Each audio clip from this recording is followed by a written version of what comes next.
আল্লাহ রাব্বুল আলামিন বলেন, ওয়াতিলকাল আমসালু নাদরিবুহা লিন্নাস ওয়ামা ইয়াকিলুহা ইল্লাল আলিমুন। অসংখ্য দৃষ্টান্ত এই পৃথিবীর বুকে ছড়ায় রেখেছি। এসব দৃষ্টান্ত থেকে উপদেশ গ্রহণ করতে পারবে তারা, যাদেরকে আমি রব্বুল আলামিন জ্ঞান দান করেছি, যাদের জ্ঞান দিয়েছি। ওরা তো জ্ঞান পায় নাই, ওরা পাইছে বুদ্ধি। ওরা কি পেয়েছে? বুদ্ধি। আল্লাহ কোরআন শরীফে কোথাও বলেন নাই যে তোমরা আমার কাছে দোয়া করো, আল্লাহ আমার বুদ্ধি বাড়ায় দাও। আছে না এরকমের কথা? আল্লাহ কি বাড়াইতে বলছেন? আল্লাহ রাব্বুল আলামিন বান্দাদেরকে শিখায়েছেন, বান্দারা আমার কাছে দোয়া কর, রব্বি জিদনি ইলমা। পড়েন সবাই, রব্বি জিদনি ইলমা। আয় আমার রব, আয় আমার স্রষ্টা, তুমি আমার ইলমকে, আমার জ্ঞানকে বৃদ্ধি করে দাও। বলেন সুবহানাল্লাহ। সুতরাং আল্লাহ রাব্বুল আলামিন সম্পর্কে সামান্য লেখাপড়া যারা করে, ওরা আল্লাহরে বুঝবে কি করে? তবে আল্লাহ কোনো অ্যাকশন নেন না। পিঁপড়া সে যদি হাতির দেখে একটা ঠ্যাং উঁচু করে বলে, হে হাতি কত বড় একটা দেহ, এরকম যদি একটা বেসকি দেয়, তাহলে হাতি কি পিঁপড়ারে তাড়িয়ে আসে নাকি? আরে তোমার মতো ছাগল পাগল কইলো যে আল্লাহ নাই, তাতে আল্লাহর কিছু আসে যায়? ছাগল পাগল, কুকুর, ভেড়া, এগুলোর কোনো দাম নাই আল্লাহর কাছে, এগুলোর কোনো মূল্য নাই।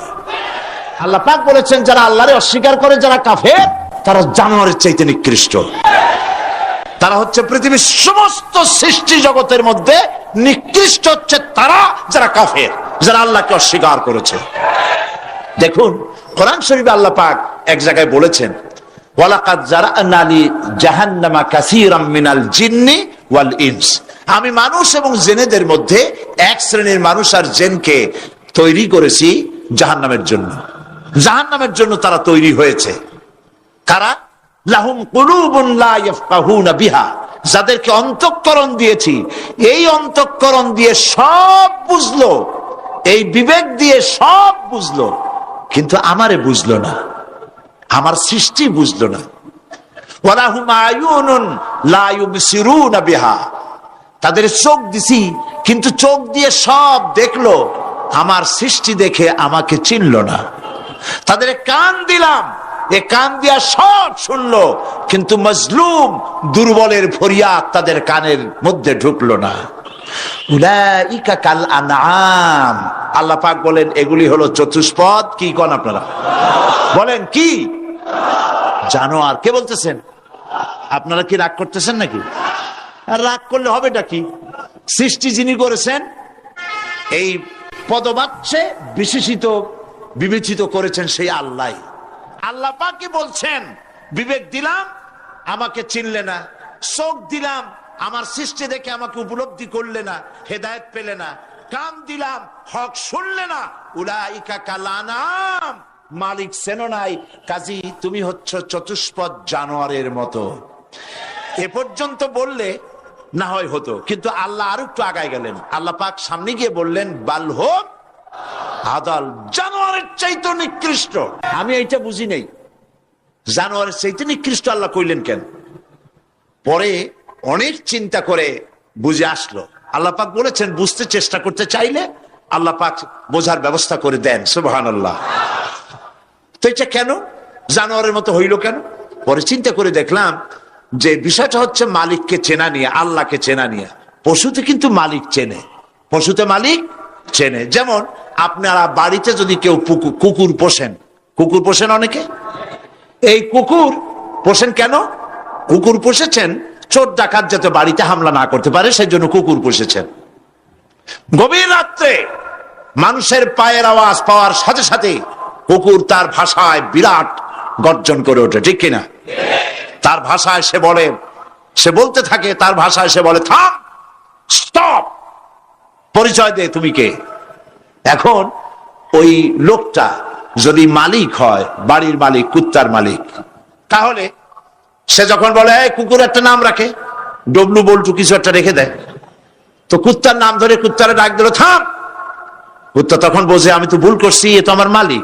কুত্তা তখন কাছে চলে যায়, গায়ে লেজ নাড়াইয়া গায়ে বুলাতে থাকে। লেজ নাড়ানো মানে কুত্তায় গ্রিন সিগন্যাল দিয়ে দিছে, আপনি যাইতে পারেন, আপনার কোনো অসুবিধা নেই বাড়িতে ঢোকার ব্যাপারে। তাহলে দেখা গেল কুত্তায় মালিক চেনে। কুত্তা কি করে? আবার যদি চোর আর ডাকাত আসে, তাহলে কুকুর ঘেউ করে ওঠার সঙ্গে সঙ্গে চোর বা ডাকাত আওয়াজ তো করতে পারবে না, তাহলে মালিক জেগে উঠবে। দৌড়াতে গেলে আর উপায় নাই, কুত্তা আবার এখন আর লেজ নাড়বে না, চাম করে পড়বে এবং কামড়ায় ধরবে তার ঠ্যাং অথবা ঘাড়। তাহলে বোঝা গেল কুত্তায় শত্রুও চেনে, মালিকও চেনে। কিন্তু এক শ্রেণীর নাস্তিক, তথাকথিত এক শ্রেণীর বুদ্ধিজীবী যারা আল্লাহকে অস্বীকার করেছে, সব বুদ্ধিজীবী খারাপ তা না, কিছু বুদ্ধিজীবী তো নিশ্চয়ই ভালো, ঠিক কিনা বলেন? কিন্তু এক শ্রেণীর আছে যারা আল্লাহরে চেনে নাই, ওরা কিন্তু বাড়ির ওই গৃহপালিত ওই পশুর চাইতেও নিকৃষ্ট, বালহন আদাল জানোয়ারের চাইতেও নিকৃষ্ট। মালিককে চিনতে হবে। সেই মালিককে চেনার জন্য আল্লাহ রাব্বুল আলামিন কোরআনে কারীমের ভিতরে এই সূরাটির মধ্যে আল্লাহ পাক বলছেন আমার সাথে ব্যবসা করতে হবে, এবং প্রথম কাজ হচ্ছে আমাকে চেনা, আল্লাহকে চিনতে হবে। আল্লাহ আছেন তা বিশ্বাস করতে হবে। একটি কথার ভেতরে, একটি ছোট্ট সূরার মধ্যে আল্লাহ পাক বিষয়টি ক্লিয়ার করেছেন। আল্লাহ পাক বলেছেন কুল হুয়াল্লাহু আহাদ। সূরাটি মুখস্থ আছে কিনা? পড়েন সবাই আমার সাথে, গলা ছেড়ে দিয়ে পুরুষের মতো। কুল হুয়াল্লাহু আহাদ আল্লাহুস সামাদ লাম ইয়ালিদ ওয়া লাম ইউলাদ ওয়া লাম ইয়াকুন লাহু কুফুয়ান আহাদ। আল্লাহ পাক বলেন, বলো হে নবী আপনি বলুন, আল্লাহ এক এবং একক, তিনি বেনিয়াস, কারো মুখাপেক্ষী তিনি নন, তিনি কাউকে জন্ম দেন নাই, তাকেও কেউ জন্ম দেয় নাই। আকাশ আর জমিনে আল্লাহ পাকের সমকক্ষ কেউ নাই। সুবহানাল্লাহ।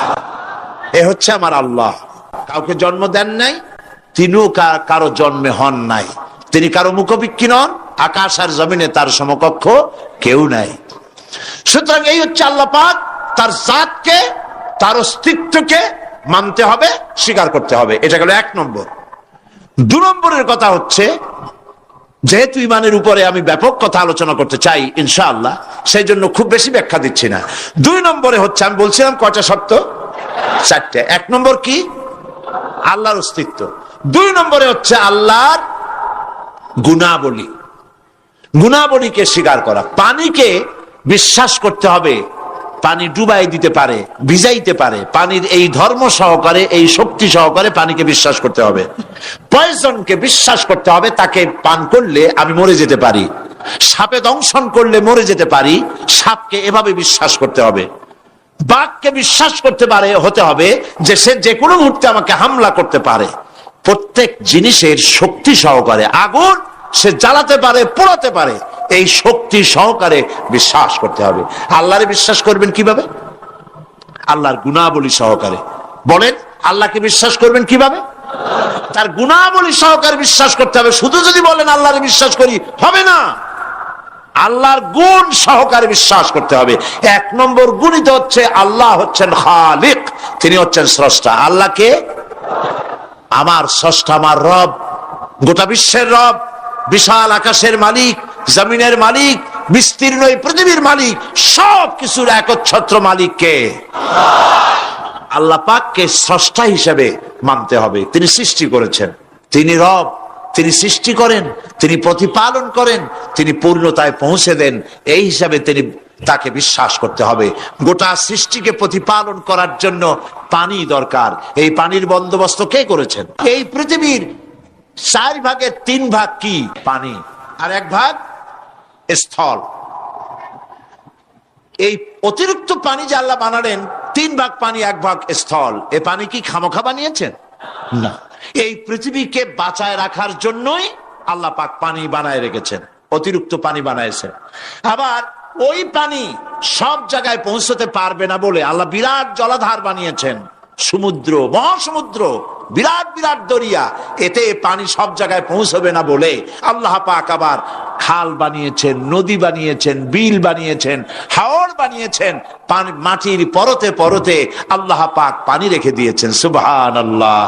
তারপরে এতেও হবে না, সেই জন্য আল্লাহ পাক আবার সমুদ্র থেকে পানিগুলি তুলে মেঘমালায় পরিণত করে বৃষ্টির আকারে ফোঁটা ফোঁটা পানি দিয়ে কোথায় কোথায় শুকনা একটা বালুকণা আছে তাকেও খুঁজে বার করে পানি দিয়ে আল্লাহ পাক সিক্ত করে দেন, ভিজায় দেন। এ হচ্ছে আল্লাহ। তার এই প্রতিপালনের শক্তি সহকারে, গুণ সহকারে তাকে বিশ্বাস করতে হবে। সবকিছুর স্রষ্টা তিনি, মালিক তিনি। ওই আল্লাহ রাব্বুল আলামিন, তার গুণাবলী সহকারে বিশ্বাস করতে হবে।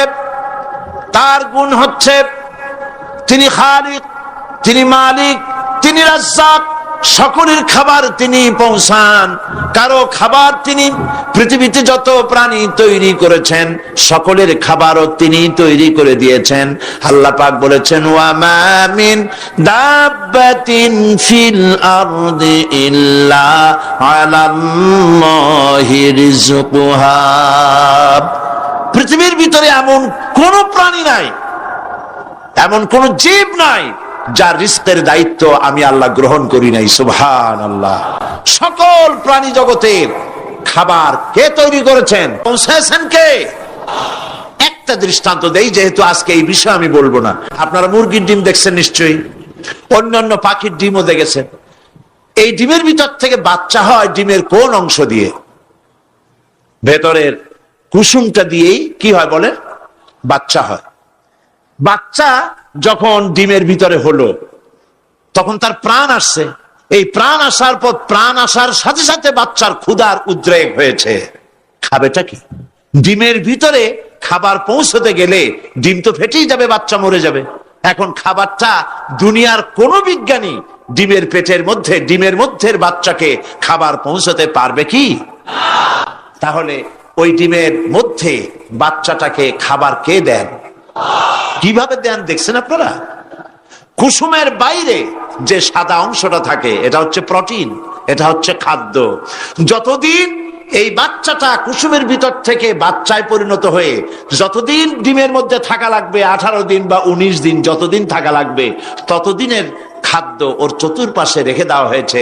সবটুকুন খেয়ে খেয়ে যেদিন তার সবটা সাদা অংশ খাওয়া হয়ে গেল, তখন ঠোঁট দিয়ে পাতলা পর্দাকে ফাটায় দিয়া পৃথিবীর মাঝে বেরিয়ে আসে। এই বাচ্চাটির খাবার কে দিয়েছে? আল্লাহ পাক। সমস্ত প্রাণীর খাদ্য তিনি পৌঁছে দিয়েছেন, কোন জিনিস তিনি বাকি রাখেন নাই। আল্লাহকে বিশ্বাস করতে হবে, তিনি রাজ্জাক, তিনি খালেক, তিনি রব, তিনি স্রষ্টা। এই আল্লাহ পাকের যে 99টি নাম আছে, সমস্ত নাম হচ্ছে গুণবাচক নাম। এই গুণবাচক নাম দিয়ে তার গুণ সহকারে তাকে বিশ্বাস করতে হবে। গেল 2 নম্বর। 3 নম্বর হচ্ছে আল্লাহ পাকের ক্ষমতা। আল্লাহরে বিশ্বাস করবেন ক্ষমতা দিয়ে। কি দিয়ে বিশ্বাস করবেন? ক্ষমতা দিয়ে। কি ক্ষমতা? আল্লাহ রাব্বুল আলামিন, তার ক্ষমতা হচ্ছে দিনকে রাত বানাতে পারেন, রাতকে দিন বানাতে পারেন, সাগরকে নগর বানাতে পারেন, নগরকে সাগর বানায় দিতে পারেন, পথের মানুষ ধরে, রাস্তার মানুষ ধরে প্রেসিডেন্ট বানায় দিতে পারেন, আবার প্রয়োজনে ফাঁসির মঞ্চে চড়াই দিতে পারেন। আল্লাহ রাব্বুল আলামিন জিন্দাকে মৃত্যু করেন, মৃত্যুকে জিন্দা করেন। সবকিছুর ক্ষমতা।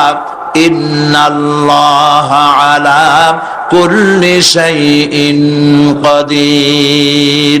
সমস্ত জিনিসের উপরে ক্ষমতা রাখেন কে? জোরে বলুন। সব জিনিসের উপরে প্রচন্ড ক্ষমতার মালিক। এই ক্ষমতা অ্যাপ্লাই করার জন্য আল্লাহ রাব্বুল আলামিনের কোনো বাটন টেপা লাগে না, সেনাবাহিনী ডাকার দরকার হয় না। শুধু বলেন 2টা অক্ষর। বলেন তো কি? মাশাআল্লাহ, আপনাদের ওয়াজ শুনাইয়া মজা আছে, কারণ আপনারা বোঝেন। শুধু 2টা অক্ষর, কোন হও, সাথে সাথে হয়ে যায়। এটার 2টা ব্যাখ্যা আছে। একটা হচ্ছে যেটা আল্লাহ পাক এখনই চান সেটা কোন বলার সাথে সাথে তখনই হয়। আবার যেটা এখন চান না, কিছু পরে, সেটার জন্য কুল বলার সাথে সাথে সেটার হওয়ার প্রক্রিয়া শুরু হয়ে যায়। সুবহানাল্লাহ। দেখেন না, এই যে ভারতের আনজার, ভুজ, আহমদাবাদ, এইখানে আল্লাহ অবিশ্বাসী লোক যারা, তারা বলে প্রকৃতির লীলা খেলা। তো প্রকৃতি এটা কি কোনো জানোয়ারের নাম যা আল্লাহর অবাধ্য? আল্লাহ যা বলে তা শোনে না, এক জায়গায় কাঁপাই দিয়ে সব ভেঙে চুরে শেষ করে দেয়, অথবা বন্যা হয়ে সব ডুবাই দেয়। প্রকৃতি কোন জানোয়ারের নাম নয়। আল্লাহ পাক যখন যা ইচ্ছা করেন, ফাআলুল লিমা ইউরিদ, যা খুশি তাই করেন। আল্লাহর ইচ্ছে হয়েছে বলেছেন। সঙ্গে সঙ্গে এ পর্যন্ত খবর যা পাওয়া গেছে, মৃতের সংখ্যা 2 লাখের ওপরে। আল্লাহ পাক ইচ্ছে করলে সব জায়গায় এটা করে দিতে পারেন। আমি ভূমিকম্প কেমনে হয় আমি সেটা দেখেছি।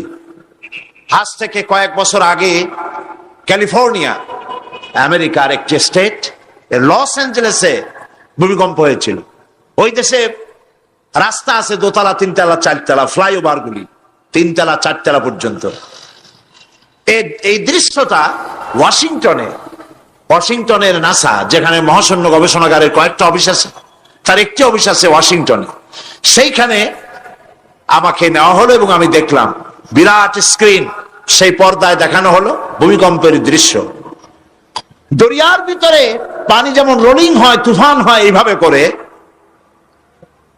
যখন ভূমিকম্প শুরু হলো, তখন ক্যালিফোর্নিয়ার রাস্তাঘাট, মাটিগুলি, বিল্ডিং গুলি দেখতেছিলাম মাটির মধ্যে দরিয়ার মতো তুফান হচ্ছে এরকম করে। পাটিসাপটা পিঠা আপনারা দেখেছেন, বা ডিমের মামলেট দেখেছেন। এইটা যেমন জড়ায়, 2 তলা 3 তলা রাস্তাগুলি একটার পর একটা পেঁচাইয়া, দুমড়ে মুচড়ে, মুহূর্তের ভিতরে, 1 মিনিট তো নয়, কয়েক সেকেন্ডের ভিতরে সব শেষ হয়ে গেল, লন্ডভন্ড হয়ে গেল। এইখানে কোনোদিন মানুষের বসতি ছিল বলে তার কোনো প্রমাণ নাই।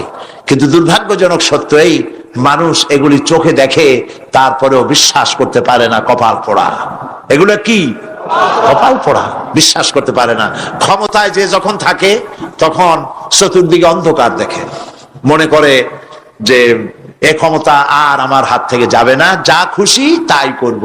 কিন্তু তোমাকে নিয়ন্ত্রণ করার আরেকজন আছেন কিনা?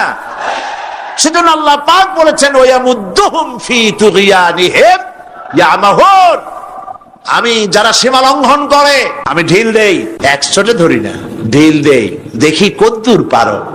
এই জন্য তো ফেরাউন বেঁচে ছিল 950 বছর। কোন কোন কেতাবে লেখা আছে 950 বছর হায়াত পেয়েছিল, জানি না কত বছর পাইছিল।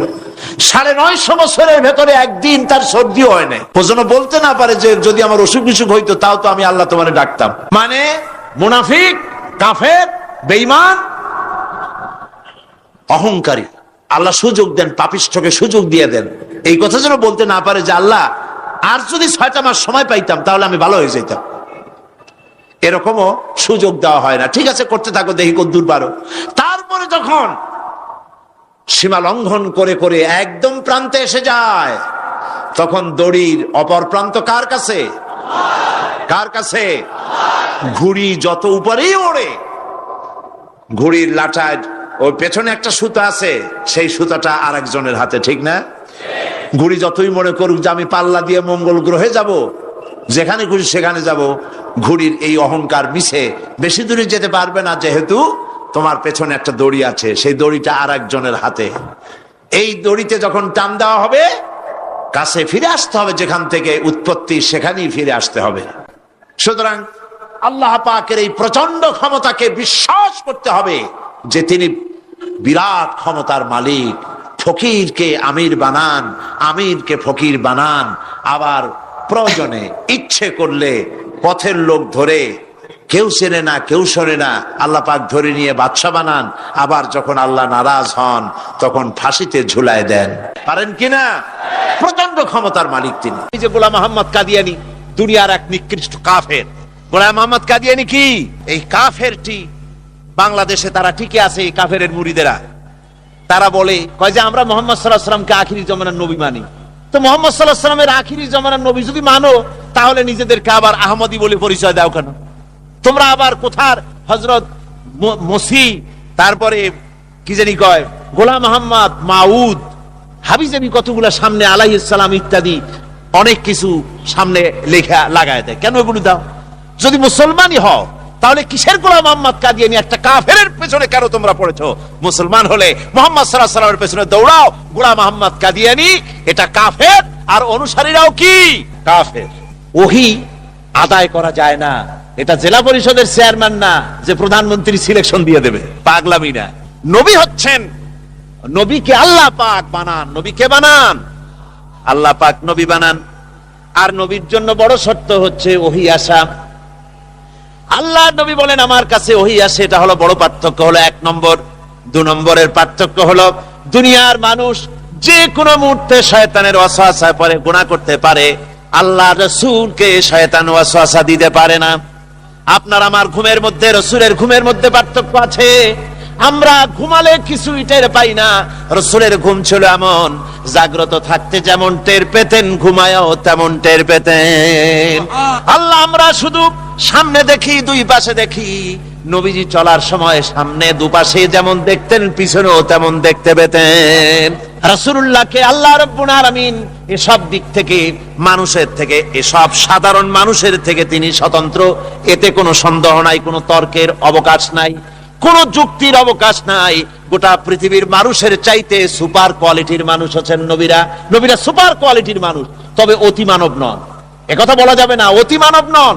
অতি মানব বলা যায় কাকে? অতি মানব বলা যায় তাদেরকে যারা মানবীয় দুর্বলতা নাই, অর্থাৎ সুখ দুঃখ স্পর্শ করে না, চোখে পানি আসে না, হাসা লাগে না, কোনো প্রতিক্রিয়া তার মধ্যে হয় না, কোনো কষ্ট হয় না, ক্ষুধা লাগে না, তৃষ্ণা লাগে না। এগুলি অতি মানবীয় পর্যায়। রাসূল কি সেরকম ছিলেন? হুজুরের ছেলে মারা গেছে, হুজুরের চোখ থেকে পানি পড়তেছিল, আছেন হাদিস শরীফে। হুজুর কাঁদতেছিলেন। সাহাবীরা কেউ কেউ বললেন, হুজুর আপনি না ছেলে পেলে মরলে কাঁদতে নিষেধ করেছেন, আর আপনি যে কাঁদতেছেন। হুজুর কয় যে এটা হচ্ছে রাহমাত, এটা হচ্ছে দয়া, আমি তো এটাকে মানাতে পারছি না। হুজুর বলছেন আমি তো চিৎকার করতে নিষেধ করেছি, কিন্তু এটা হচ্ছে রহমত। হুজুরের ব্যথা লাগে, হুজুর আনন্দ পান, খুশি হন। মানুষের যা অনুভূতি, সব অনুভূতি আছে। অতি মানব নিশ্চয়ই নন। রাসূল হচ্ছেন মহামানব। রাসূল কি? আরো জোরে বলেন, তিনি কি? মহামানব, শ্রেষ্ঠ মানব, সর্বশ্রেষ্ঠ মানুষ। আল্লাহর পরেই তার মর্যাদা, তার চাইতে মর্যাদার পৃথিবীতে কারো।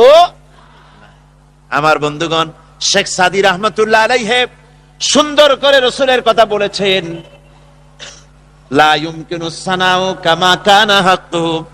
আপনার প্রশংসা যেমন ঠিক তেমনটি করে প্রশংসা করার কোনো ক্ষমতা আমার নাই, তবে বলতে পারি বাদে আজ খোদা তুই বুজুর্গ সাওয়াদ ইসাই মুক্তাসার, আমি বলতে পারি আপনার প্রশংসা সম্পর্কে নবী, আল্লাহ রাব্বুল আলামিনের পরে মর্যাদা সম্পন্ন আকাশে আর জমিনে যদি কেউ থাকে তো আপনি আল্লাহর নবী। শ্রেষ্ঠ মর্যাদা আপনার। মানুষের সাথে, সাধারণ মানুষের সাথে নবীর পার্থক্য এখানে। নবী চরিত্রের দিক দিয়ে শ্রেষ্ঠ, মিথ্যে কথা তিনি বলেন না, গুনার কাম করেন না, আল্লাহ হেফাজত করেন। সুপার কোয়ালিটির মানুষ, মহামানব। তবে মানুষ, এটা স্বীকার করতে হবে, মানুষ। রাসূল কি? এর কোনো সন্দেহ নাই, রাসূল মানুষ। আমার বন্ধুগণ, এভাবে করে তারা, যারা রাসূল দুনিয়ার বুকে যারা পয়গম্বর এসেছেন, পয়গম্বরদেরকে তারা মানুষ বলতে চায় নাই। তারা মনে করেছে এরা হচ্ছে ফেরেশতা অথবা অন্য কিছু। কাজে আমাদেরকে এই কথা বিশ্বাস করতে হবে, তারা মানুষ এবং আমাদের মতো মানুষ। তো পার্থক্য তো বললামই। আরো একটা দৃষ্টান্ত আমি দেই। ওই যে পাথর দিয়ে রাস্তা বানানো হয়, পাথর দিয়ে যে রাস্তা বানানো হয়, সেই পাথরের এত বড় বড় একটা চাকা, যার দাম 5 টাকা বা 10 টাকা, বড় জোর। আবার স্বর্ণের দোকানে যান, জুয়েলারির দোকানে গ্লাসের বক্সের ভিতরে সুন্দর সুন্দর বক্স রেখে তার মধ্যে তুলা দিয়ে সাজায়া ওর উপরে সুন্দর সুন্দর করে বসায় ছোট ছোট পাথর রাখা হয় না? বলেন না কেন? লুলু, মারজান, ইয়াকুত, জবরজাদ, নীলা, প্রবাল, তারপরে আকিক, আছেন এরকম পাথর। রাস্তা বানানো হয় যে পাথর দিয়া, জুয়েলারির দোকানে যে পাথর আছে, ওই রাস্তার পাথর আর ওই পাথর কি এক নাকি? নাম তো একই পাথর। নাম একই হলে কি হবে? রাস্তার পাথরের বিরাট একটা প্রকাণ্ড খণ্ডের দাম 2 টাকা 5 টাকা, আর জুয়েলারির দোকানে যে পাথর আছে তার একটা তোলার দাম 50,000 টাকা পর্যন্ত হতে পারে। ওই পাথরে পাথরে যে বেশ কম, মানুষে মানুষে আবার সেই বেশ কম। পয়গম্বরদের সাথে সাধারণ মানুষের কোনো তুলনা হতে পারে না। তবে মূল বিষয়টা বোধহয় বুঝতে পেরেছেন, তুলনা কিন্তু গুনার দিক দিয়ে, চরিত্রের দিক থেকে, তারপরে ভুল কথা বলা থেকে, মিথ্যা কথা, এই দিক থেকে তুলনা না। তুলনা হচ্ছে মানুষের মতো। আমরা যে মানুষ, রাসূলও মানুষ। বুঝে আসছে আপনাদের? আলহামদুলিল্লাহ। তাহলে এ নিয়ে আমরা আর অগ্রসর হই না। আমার ভাইয়েরা, আল্লাহর নবীরা এই সব কথার জবাবে, এই সমস্ত কাফেরদের কথার জবাবে নবীদেরকে আল্লাহ শিখিয়ে দিয়েছেন, আপনারা এভাবে বলেন। নবীরা বলতেন, ইন্নাহানু ইল্লা বাশারুম মিসলুকুম ওয়ালাকিন্নাল্লাহা ইয়ামুন্নু আলা মান ইয়াশাউ মিন ইবাদিহি। আমরা তোমাদের মতোই মানুষ। নবীরা এভাবে বলতেন কাফেরদেরকে, আমরা তোমাদের মতোই মানুষ ছাড়া আর কিছুই নেই। তবে আল্লাহ তার বান্দার মধ্য থেকে কাউকে না কাউকে বিশেষ অনুগ্রহ দান করে থাকেন। আমরা সেই অনুগ্রহ প্রাপ্ত আল্লাহর নবী। সুতরাং আল্লাহ পাকের এই নবীদেরকে, আমাদেরকে আল্লাহ পাক বলছেন যে এই কাফেরদের কথার জবাব দিচ্ছেন যে ওরা নবীদেরকে ভাবে মানুষ মনে করতো না। উনজুর কাইফা দরাবু লাকাল আমসালা ফাদাল্লু ফালা ইস্তাতিউনা সাবিলা। আল্লাহ পাক আরেকটি কথার, এই যে নবীদেরকে তারা যে বলতো যে ফেরেশতারা নবী হলো না কেন, সে কথার জবাবটা আল্লাহ একটা আয়াতে দিয়েছেন। সে আয়াতটা আমি আপনাদের শোনাচ্ছি। আল্লাহ পাক বলছেন ফেরেশতাদেরকে কেন নবী বানালাম না? قل لو كان في الأرض ملائكة يمشون مطمئنين لنزلنا عليهم من السماء ملكا رسولا। হে নবী, তাদেরকে বলে দেন, এই পৃথিবীতে যদি ফেরেশতারা চলাফেরা করত, মানুষ যদি না থাকতো, তাহলে সমস্ত ফেরেশতাদের জন্যই আমি ফেরেশতা নবী করে পাঠাতাম। যেহেতু পৃথিবীতে আমি সৃষ্টি করেছি মানুষ, সেজন্য পৃথিবীতে মানুষের জন্য আমি মানুষই বানালাম, মানুষকেই নবী করে পাঠিয়েছি। وقالت انظر كيف ضربوا لك الأمثال فضلوا فلا يستطيعون سبيلا। কাফেরেরা বলে, ওয়াকালাত যালিমুনা ইন তাত্তাবিউনা ইল্লা রাজুলাম মাসহুরা। এই জালিমেরা বলে যে তোমরা তো একজন জাদুগ্রস্ত লোকের পেছনে তোমরা পড়েছো। ওরা রাসূলকে পাগল বলতো। কি বলতো? ওরা আল্লাহর নবীকে পাগল বলতো।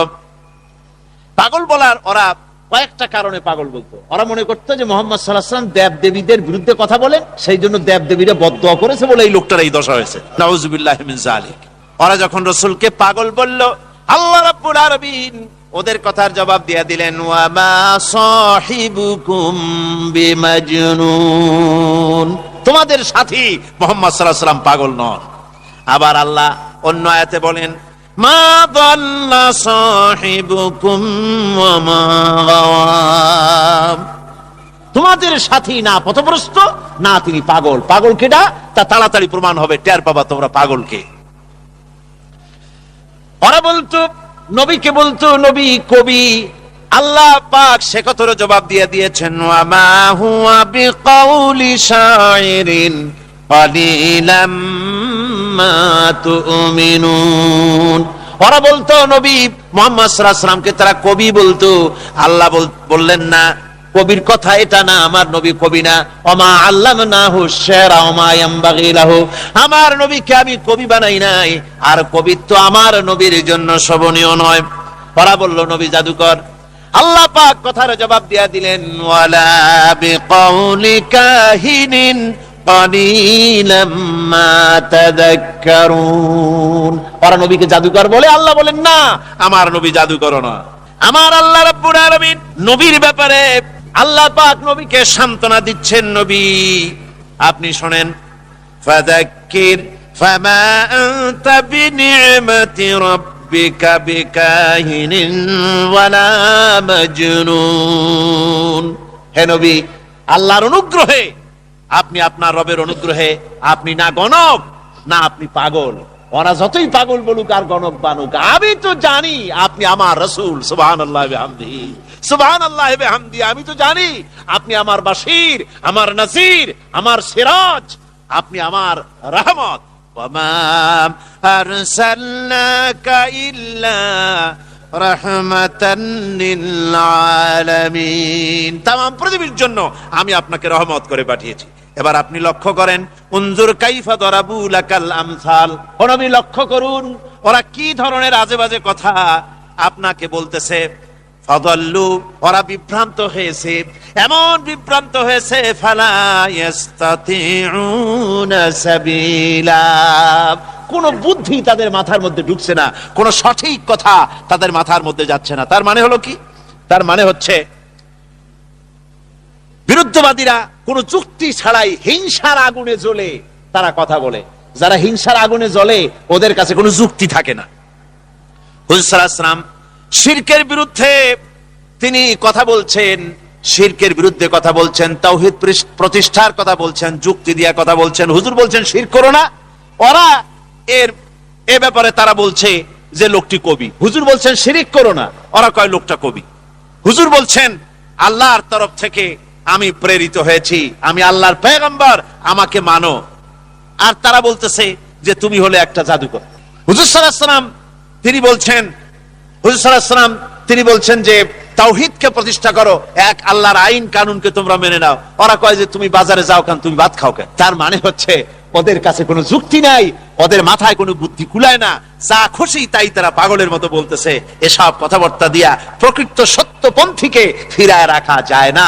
যেমন প্রত্যেক যুগেই আল্লাহ সম্পর্কে, রাসূল সম্পর্কে, ফেরেশতা সম্পর্কে এই জাতীয় কথাবার্তা চিরটা কাল সন্দেহ সংশয় সৃষ্টি করে রাখা হয়। আর সেই সন্দেহ সংশয়ের ষড়যন্ত্রের জালকে দুহাতে ছিন্ন করে তাওহীদবাদী যারা, কিসমত যাদের ভাদো, যার তারা শিরক থেকে মুক্ত হয়ে এক আল্লাহর গোলামীর সামনে মাথা নত করে দেয়, আর মুহাম্মদ সাল্লাল্লাহু আলাইহি ওয়াসাল্লামকেই কেবলমাত্র নেতা এবং রাসূল হিসাবে মেনে নিয়ে নিজেদের জীবনকে পরিচালিত করে। আল্লাহ রাব্বুল আলামিন আমাদেরকে শিরক মুক্ত জীবন যাপনের তৌফিক দান করুন। জোরে বলেন আমিন।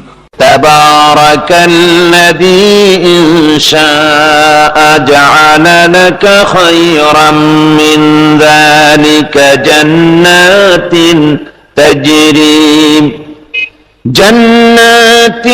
تجري من تحتها الأنهار ويجعل لك قصورا بل كذبوا بالساعة وأعتدنا لمن كذب بالساعة سعيرا।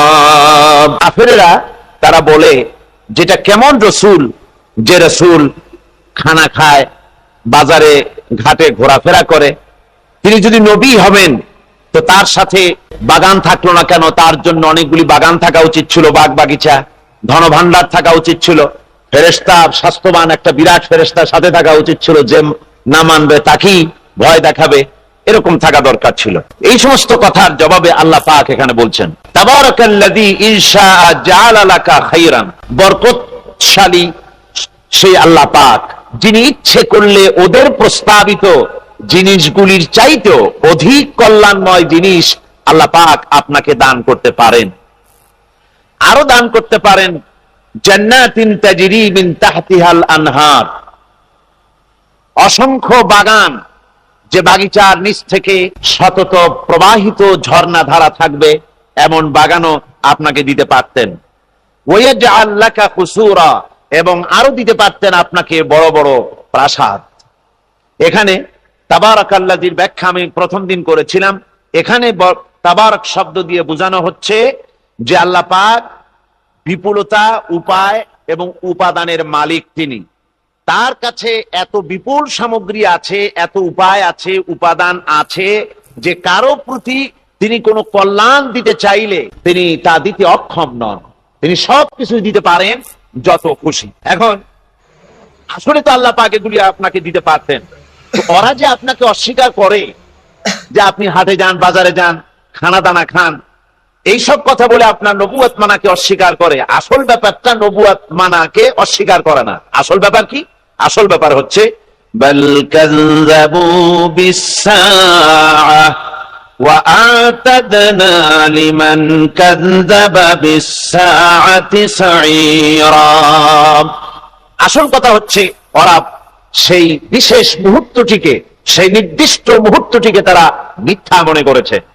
আর যারাই সেই বিশেষ নির্দিষ্ট মুহূর্তকে যারা মিথ্যা মনে করবে, তাদের জন্য আমি রেখেছি জ্বলন্ত আগুনের শাস্তি। তার মানে কি? মানে হচ্ছে যে আপনি, আল্লাহ বলছেন রাসূলকে যে আপনি যে খানা দানা খান এই জন্য আপনাকে মানা হবে না, আপনি বাজারে যান এই জন্য আপনাকে মানা হবে না, আপনার কাছে একজন ফেরেশতা আর দালি নাই এই জন্য আপনাকে মানা হবে না, আপনার কাছে ধনভাণ্ডার নাই এই জন্য আপনাকে মানা হবে না। আসল ব্যাপার তো তা না। তারা মনে করে যেই পৃথিবীতে মুসলমান হোক আর মুশরিক হোক, যেই হোক, মরে যাবে, শেষ হয়ে যাবে, মাটির সাথে মিশে যাবে। তো এরপরে তো আর কিছু নাই, যা আছে এখানে। এরপরে আর যখন কিছু নাই তখন ডু ফুর্তি, নো চিন্তা, কোনো চিন্তার বালাই নাই, যা খুশি তাই করতে থাকো। ইট, ড্রিঙ্ক অ্যান্ড বি মেরি, খাও, পান করো আর ফুর্তি করো। এগুলি হলো তাদের চিন্তাধারা। ওরা পরকাল সম্পর্কে ওদের কোনো জ্ঞান নাই। ওরা পরকালকে, সেই বিশেষ মুহূর্তকে তারা অস্বীকার করেছে। সা শব্দের অর্থ হচ্ছে সময়, কিন্তু এর সাথে আলিফ লাম, নির্দিষ্ট আলিফ লাম জুড়ে দিয়ে এটাকে নির্দিষ্ট করা হয়েছে, অর্থাৎ নির্দিষ্ট মুহূর্ত, অর্থাৎ সেই কিয়ামত। সেই কিয়ামতকেই তারা অস্বীকার করেছে। কাফেরেরা চিরকাল পরকালীন জীবন সম্পর্কে, এই ব্যবস্থা সম্পর্কে তারা মিথ্যা মনে করে আসছিল, এবং তাদের কাছে সবচেয়ে বড় আশ্চর্যের বিষয় ছিল যে কিয়ামত আবার একটা কি, পরকাল আবার একটা কি। তারা বলতো, তারা খুব আশ্চর্য হয়ে বলতো, আইদা কুন্না তুরাবান আইন্না লাফি খালকিন জাদীদ। আমরা যখন মরে যাব আর এরপরে আমরা যখন মাটির সাথে মিশে যাব, তারপর আমাদেরকে আবার সৃষ্টি করা হবে, এটা কেমন কথা? এদের মাথায় ঢুকতো না। কাফেররা এভাবে পরকাল অস্বীকার করার নাম করে আসলে আল্লাহ কি অস্বীকার করতো? উলাইকাল্লাযীনা কাফারু বিরাব্বিহিম। তারা পরকালকে অস্বীকার করার নাম করে তারা সরাসরি আল্লাহ কি অস্বীকার করত? আল্লাহ পাকের প্রতিও তাদের বিশ্বাস ছিল না। তাদের ধারণা ছিল যে এই দুনিয়াটাই সব। তারা বলতো, ক্বালু মা হিয়া ইল্লা হায়াতুনাদ দুনিয়া নামুতু ওয়া নাহইয়া ওয়া মা ইউহলিকুনা ইল্লা আদ-দাহর। ওরা বলতো যে দুনিয়া এবং আখিরাত বলতে জীবন তো শুধু আমাদের এই দুনিয়ার জীবনই শেষ কথা, এরপরে আবার কি? এটাই আমাদের জীবন, এখানেই বেঁচে আছি, এখানেই মরে যাব, আর কালের আবর্তন ছাড়া আর তো কিছুই হয় না। সুতরাং পরকাল আবার একটা কি জিনিস? আল্লাহ রাব্বুল আলামিনের জবাবে আল্লাহ পাক বলেন, ওই কাফেরদেরকে জবাব শোনায় দেন, কুলিল্লাহু ইউহয়িকুম সুম্মা ইউমীতুকুম সুম্মা ইয়াজমাউকুম ইলা ইয়াউমিল কিয়ামাতি লা রাইবা ফীহ। ওদেরকে জবাব দেন, তোমরা নিষ্প্রাণ ছিলে, সেখান থেকে তোমাদেরকে আল্লাহ পাক জিন্দা করেছেন, এই জিন্দা থেকে তোমরা আবার মৃত্যুবরণ করবে, আবার তোমাদেরকে পুনরুত্থিত করা হবে, এতে কোনো সন্দেহ নাই। ওয়ালাকিন আকসারান নাস লা ইয়ালামুন। আসল কথা হলো যে মানুষেরা, অধিক সংখ্যক লোকেরা এই সম্পর্কে অজ্ঞ, তারা জানে না।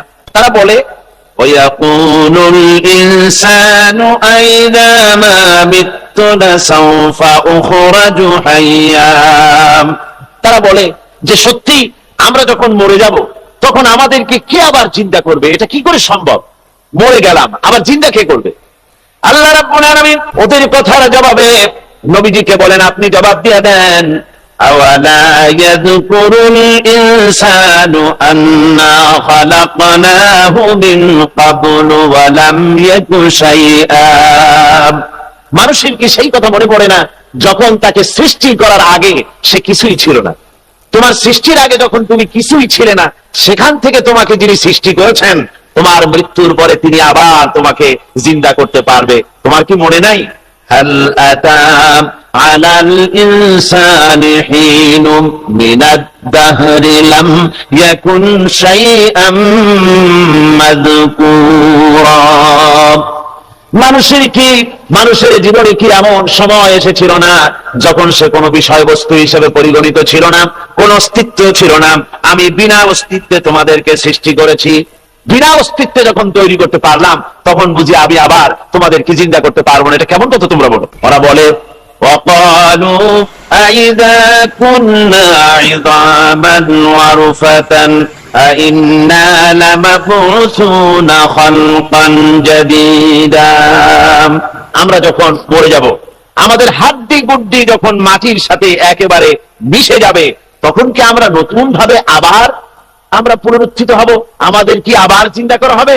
আল্লাহ রাব্বুল আলামিন বলেন قل كونوا حجارة أو حديدا।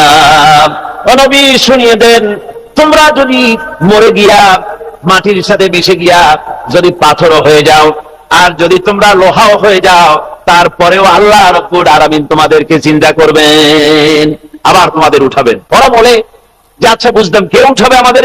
কেমনে উঠাবে? আল্লাহ পাক বলেন ফাসায়াকুলুনা মান ইউঈদুনা।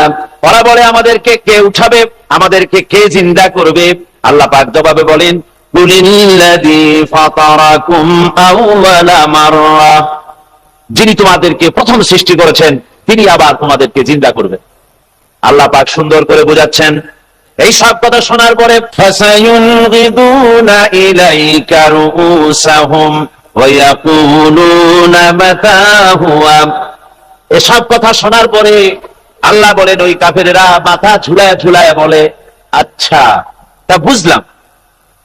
আল্লাহ বলেন ওরা মাথা ঝুলায় আর বলে আচ্ছা বুঝলাম, তবে সেই কিয়ামত মাতা হুয়া, কবে সেই কিয়ামত অনুষ্ঠিত হবে? আল্লাহ বলেন নবী শোনায় দাও কুল আসা আইয়াকুনা করিবা। বেশি দেরি নাই, হতে পারে খুবই তাড়াতাড়ি। কি বলা যায়, সে সময়টা অতি নিকটবর্তী হয়ে যেতে পারে, খুবই নিকটবর্তী সে সময়, সে বেশি দেরি হওয়ার কথা নয়। আল্লাহ পাক এবার মানুষকে যুক্তি দিয়ে বুঝাচ্ছেন। কোরআনে কারীম মানতে মানুষ অস্বীকার করলে আল্লাহ ডান্ডার ব্যবস্থা করেন নাই। নবীজিকে বলেছেন ইন্নামা আনতা মুযাক্কিরুন লাস্তা আলাইহিম বিমুসাইতির। ও নবী, আপনি একজন উপদেশক, উপদেশ দিয়ে যান। আপনাকে দারোগা করে বানাই নাই লাঠি চার্জ করার জন্য, পিঠায় মানুষ হেদায়েত করার দরকার নেই। মানুষকে বুঝান, যুক্তি দিয়ে বুঝান। আল্লাহ নিজে যুক্তি দিচ্ছেন আনতুম আশাদ্দু খালকান আমিস সামাউ বানাহা। ওই কাফেরেরা, তোমরা যারা পরকালকে অস্বীকার করো, তোমাদেরকে উঠাইতে পারবো না যারা তোমরা বলছো, তোমাদেরকে সৃষ্টি করা কঠিন না ওই বিশাল আকাশটাকে সৃষ্টি করা কঠিন? ওই বিশাল আকাশটাই তো আমি। সাইয়েদনা ইব্রাহিম বললেন মা হাযিহি তামাথিল আল্লাতী আনতুম লাহা আকিফুন। ইব্রাহিম আলাইহিস সালাম এলাকার লোকদেরকে বললেন ঘটনা কি? মূর্তি তোমরা নিজেরা বানাও, মূর্তির সামনে এরকম হাত গুটিয়ে বসে থাকো কেন? এলাকার লোকেরা বলে ওয়াজাদনা আবানা লাহা আবিদিন। আমরা বাপ দাদাদেরকে দেখছি মূর্তির সামনে দাঁড়িয়ে থাকে, তাই আমরাও দাঁড়িয়ে থাকি। ইব্রাহিম বললেন কি রে, তোরা মূর্তি বানায় তোরা দাঁড়াতে থাকিস কেন? এলাকার লোকেরা বলে বাপ দাদারকে যা করতে দেখছি আমরাও তাই করি। দেখবেন নাস্তিক কাফের মুরতাদদের কোনো ভ্যালিড যুক্তি নাই। চিল্লাই কোন ঠিক কিনা? সাইয়েদনা ইব্রাহিম বললেন লাকাদ আনতুম কুনতুম আনতুম ওয়া আবাউকুম মিনাল কওমিদ দাল্লিন। তোরাও গোল্লায়, তোদের বাপ দাদারাও গোল্লায়। পূজার দিন আসলো, এলাকার সবাই বলে ইব্রাহিম চলো না পূজায় যাই। সাইয়েদনা ইব্রাহিম ফানাযারা নাজরাতান ফিন নুজুম, আকাশে তাকালেন।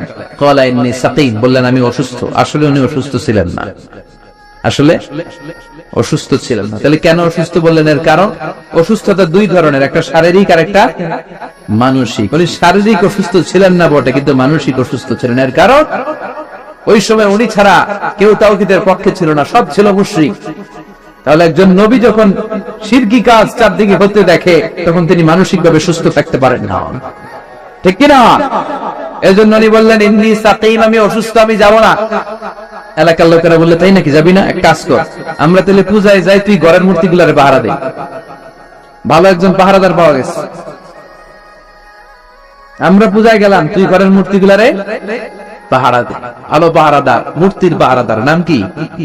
সাইয়েদনা ইব্রাহিম মনে মনে করে ঠিক আছে আজকে জন্মের পাহারা দিব, জন্মের পাহারা। উনি ঘরের ভিতরে ঢুকলেন, ঢুকে দেখে এক একটা মূর্তি এক এক স্টাইল, কোনটা এমনি কোনটা কোনটার 10 হাত, কোনটার 12 হাত।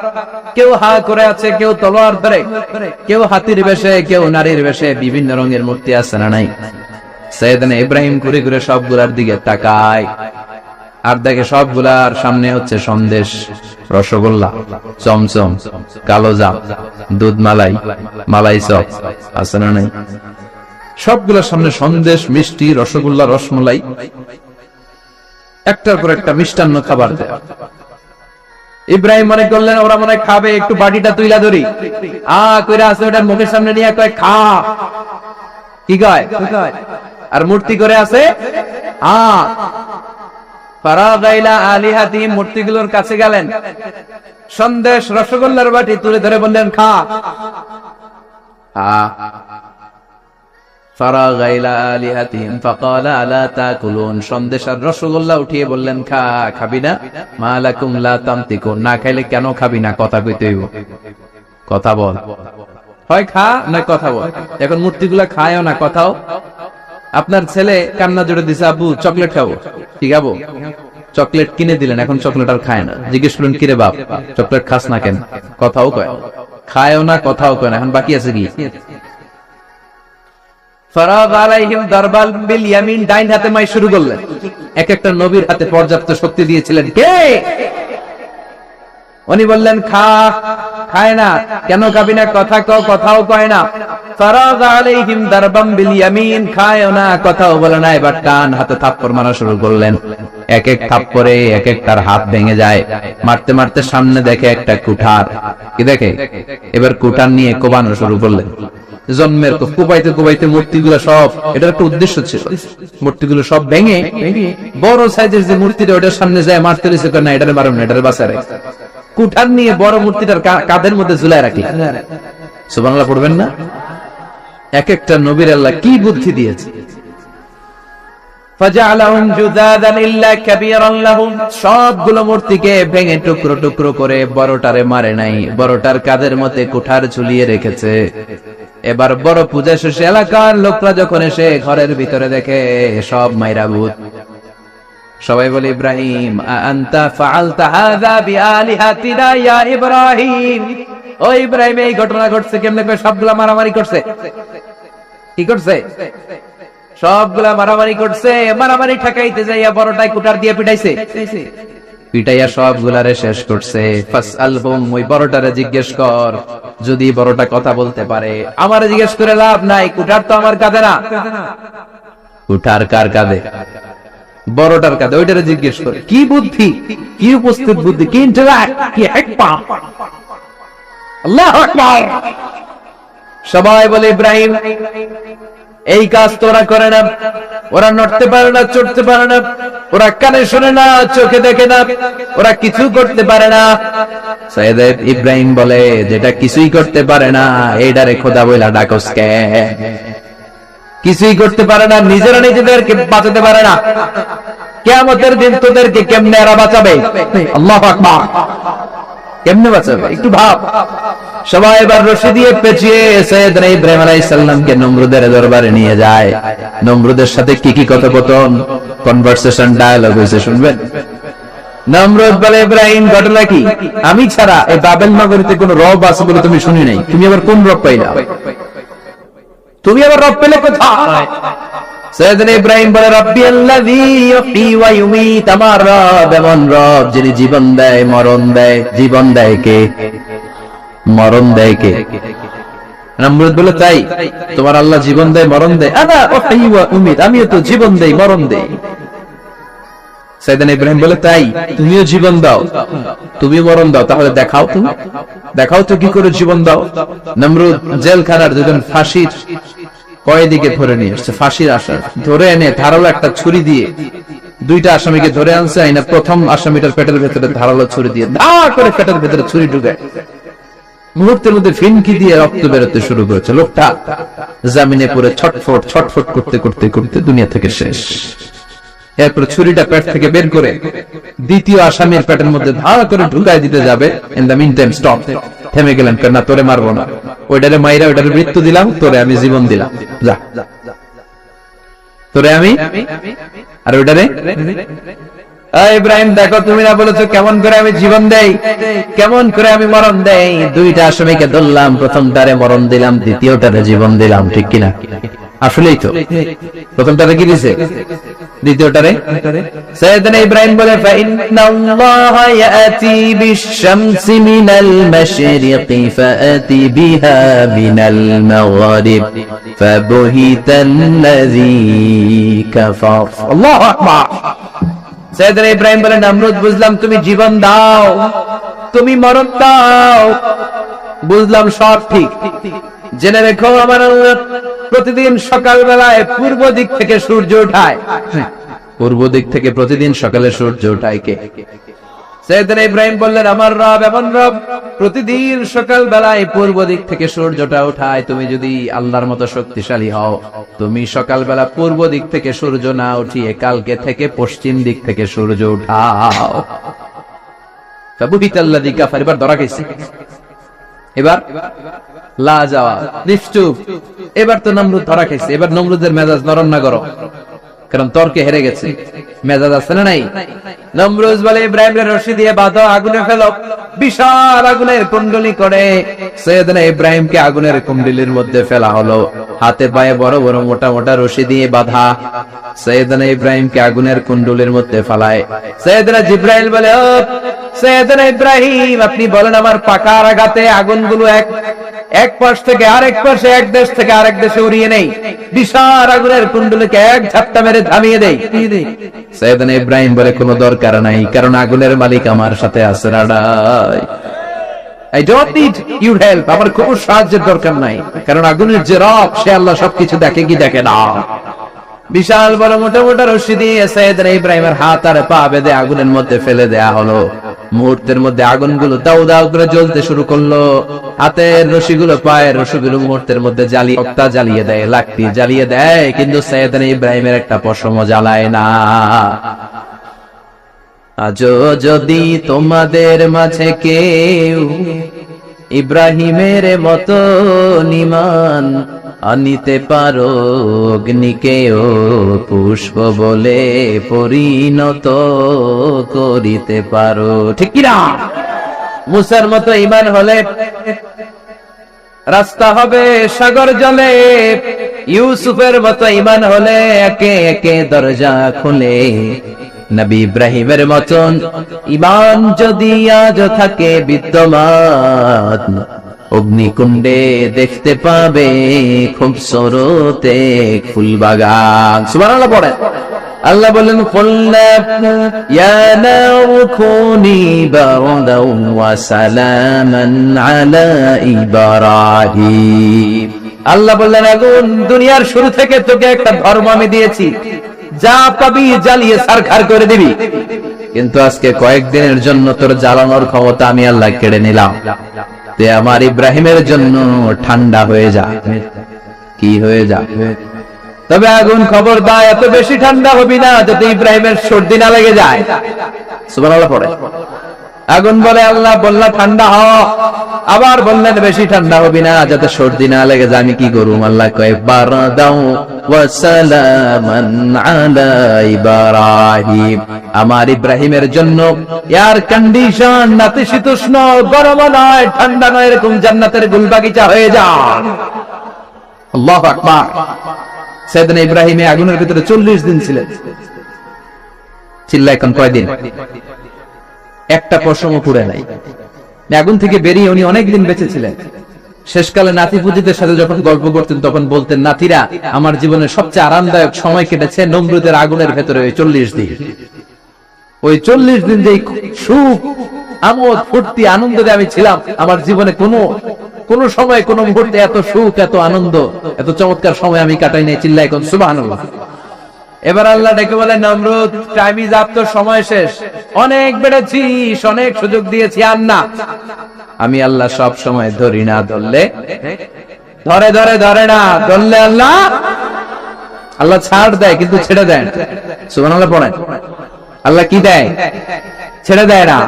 আল্লাহ বলে, নমরুদ, এবার তোর শাস্তির পালা, তোরে আমি ফেরেশতা দিয়ে মারবো না, জিন দিয়ে মারবো না, সাইয়েদনা ইব্রাহিম দিয়ে মারবো না, তোরে মারবো আমি ল্যাংড়া মশা দিয়া। সুবহানাল্লাহ পড়ে। আল্লাহর বাহিনী, বাউদা জুনদুম মিন জুনুদুল্লাহ, এই মশাগুলো কিন্তু আল্লাহর সৈনিক। এই বাতাস আল্লাহর সৈনিক। 50 আর 70 কিলোমিটার বেগে যদি একটা বাতাস বয় সব শেষ হয়ে যাবে, ঠিক কি না? এই জলোচ্ছ্বাস গুলো আল্লাহর সৈনিক, এই ভূমিকম্প আল্লাহর সৈনিক। ছোট্ট একটা ল্যাংড়া মশা নমরুদের নাকের ভিতর দিয়ে ঢুকে কামড়াতে শুরু করছে। নমরুদ লাফাইতে শুরু করছে। নমরুদ রে সবাই কয়, নমরুদ তুমি ড্যান্স দাও কেন? কারে ড্যান্স না, মশায় কামড়ায়। মশারও কামড়ানো বাড়াই দিছে নমরুদ। এবার I M A disco dancer, I M A disco dancer হয়ে গেছে। খালি লাফায়, খালি ডান্স দেয়। আহা, নিজের মাথার মধ্যে নিজে আঘাত করে খুশি মারে, কিন্তু মশা বের হয় না। অমিয়া, এই মশা ঢুকছে কার অর্ডারে? এটা যদি বেরোতে হয়, বেরো হবে কার অর্ডারে? সে মাথার মধ্যে কিল মারে, খুশি মারে, নিজের নিজে আহত করে ফেলে, মাগার মাথা থেকে মশা বেরোয়। নাকের ভিতরে দিয়ে মশা ঢুকে কামড়ানো, এটা কি চারটেখানি কথা? শীতকালে যখন কাঁথা গায়ে দিয়ে শুয়ে থাকি, মশা যখন পন পন পন পন করে কানের সামনে, খারাপ লাগে না? আবার কাঁথা টাথা সরিয়ে আবার শুয়ে, আবার বন বন বন বন। তো কানের সামনে পন পন করলে যদি আপনার এত কষ্ট লাগে, নমরুদের নাকের ভিতরে দিয়ে ঢুকছে, মস্তিষ্কে কামড়াচ্ছে, ওর কেমন লাগে? নমরুদ আর পারে না, অসহ্য। নিজের নিজে মারতে মারতে হাত পা কপাল সব লাল করে ফেলে। অবশেষে আশেপাশে চাকর বাকর খাদেম খুদ্দাম যারা আছে সবাই বললো, আমি আর পারিনি, এবার তোরা মার, তোরা মার। সবাই কয়ে, নমরুদ আজীবন নাম করে মারছো, এবার পাইছি খেলা, এবার ইচ্ছা মতো তোরে বিড়াম। এবার সবগুলা নমরুদকে মারা শুরু করছে। মারতে মারতে বেহুশ মাগার মশা বেরোয়। এই মশা ঢুকেছে কার অর্ডারে? বের হবে কার অর্ডারে? তারপরে বেরোয় না নমরুদকে, এবার আমার জুতা মার। কি মার? এখন আমরা পরি প্লাস্টিকের জুতা, চামড়ার জুতা, তখন পড়তো খরমের জুতা, কাঠের জুতা। খরমের জুতা, চামড়ার জুতা। খরমের জুতা বানায় কি দিয়া? কথা কন, ছিলেন? এবার কামার জুতা মার। সবাই এবার কাঠের জুতা লইছে, ইচ্ছা মতো পিটান শুরু। পিটাইতে পিটাইতে ওর মাথা ফাটিয়ে রক্তাক্ত করে শেষ। নমরুদের খেলা শেষ। নমরুদের খেলা যখন শেষ, আল্লাহ সৈনিক ওই ল্যাংড়া মশা নাক থেকে বের হয়ে শূন্যে উড়াল দিয়েছে।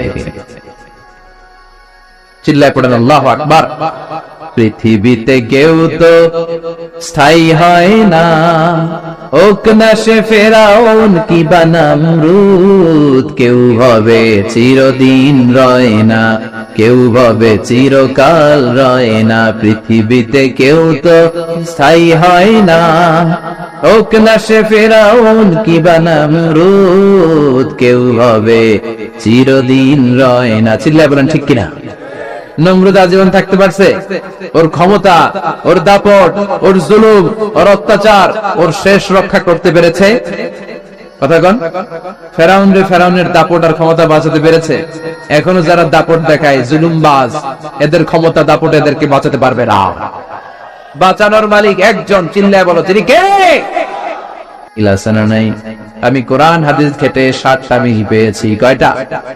সাইয়েদনা ইব্রাহিম আর বিশ্বনবীর মধ্যে 60টা মিল খুঁজে পাওয়া যায়। শুনবেন? হ্যাঁ, কষ্ট হচ্ছে না? 1 নাম্বার মিল হচ্ছে ফেস কাটিং এ মিল। সাইয়েদনা ইব্রাহিমের চেহারা যেমন ছিল, বিশ্বনবীর চেহারা প্রায় ওইরকমই ছিল। বিশ্বনবী যখন মেরাজ রজনীতে এক এক আকাশে এক এক নবীর সাথে দেখা করেছেন, দুনিয়ায় এসে সাহাবাদেরকে শোনাচ্ছিলেন, এই নবী এমন, ওই নবী দেখতে এমন, এই নবীর চেহারা এমন। এরকম যখন বলছিলেন, সাইয়েদনা ইব্রাহিমের কথা যখন তিনি বলতে শুরু করলেন, উনি বললেন, আম্মা ইব্রাহিম ফানজুরু ইলা সাহিবিকুম। আর সাইয়েদনা ইব্রাহিম দেখতে কেমন জানো? দেখতে চাইলে আমার দিকে তাকাও। তার মানে বিশ্বনবীর চেহারা যেমন ছিল, সাইয়েদনা ইব্রাহিমের চেহারা অনেকটা তেমন ছিল। এই চেহারার দিক দিয়ে ফেস কাটিং এ বাপ বেটার মধ্যে মিল আছে না নাই? 2 নাম্বার, এই কোরআনের ভেতরে রব্বুল আলামিন বিশ্বনবীর ক্ষেত্রে উসওয়ায়ে হাসানা ব্যবহার করেছেন। আবার সাইয়েদনা ইব্রাহিমের ক্ষেত্রে উসওয়ায়ে হাসানা ব্যবহার করেছেন। লাকাদ কানা লাকুম ফি রাসূলিল্লাহি উসওয়াতুন হাসানা। তোমাদের জন্য রাসূলের জীবনে উত্তম আদর্শ আছে না নাই?